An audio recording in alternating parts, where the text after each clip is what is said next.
In a far-off eastern land, nestled among lush hills, lay an ancient little town.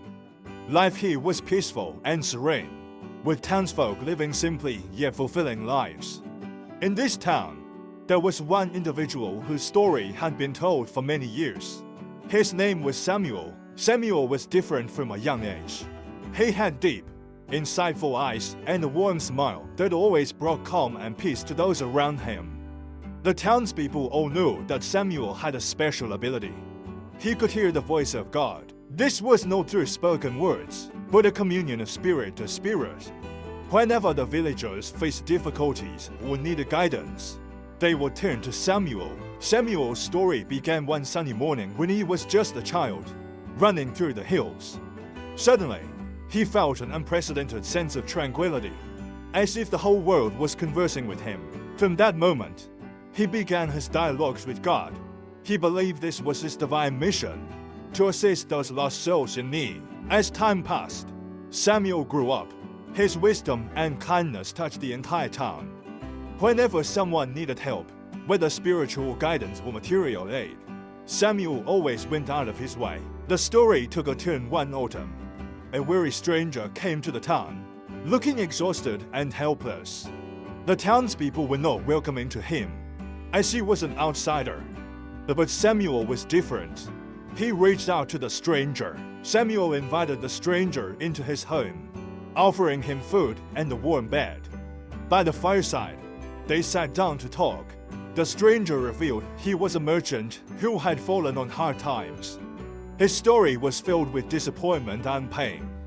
Samuel listened, his words full of comfort and wisdom. Days later, as the stranger prepared to leave, he said gratefully to Samuel, "Not only are you my savior, but also a messenger sent by God. Your kindness and wisdom have transformed my life." Samuel smiled, knowing it was not just his doing, but the guidance of God. Since then, Samuel's reputation spread far and wide. Not just the townsfolk, but people from afar came seeking his advice and help. Samuel was always ready to help, his life filled with love and dedication. Year after year, Samuel aged, but his story and wisdom remained in the town. Every corner of the town was filled with his footprints and stories of love.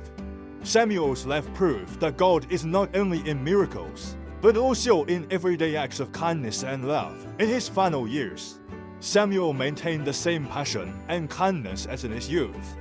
He firmly believed that everyone has their own sacred space within, and by listening, one can hear God's guidance. When Samuel passed away, the entire town held a solemn yet warm farewell ceremony. People shared how Samuel had changed their lives, guiding them to hope and direction. Samuel's last wish was that his story would continue, encouraging more people to listen to their hearts, to spread love and hope. Years later, a small museum was established in the town to commemorate Samuel, displaying his belongings and books. People visited not just to remember the great sage, and to seek solace for their souls. Samuel's story became a part of the town, a valuable treasure to enlighten and inspire generations. In this story of the quaint town, Samuel became a symbol, a reminder to us all that everyone has the power to listen and understand within themselves. His life tells us that true wisdom and strength come from our hearts, from our love for the world, and our care for others. Dear readers, thank you for joining me on this journey through the story. Each of our lives is a unique story, and we are the protagonists of our own tales. May Samuel's story inspire and empower you to listen to your inner voice, to influence the world around you with love and kindness. If you enjoyed this story, please share it with others. Let's spread love and hope together, making the world a better place. Thank you for reading and for your support.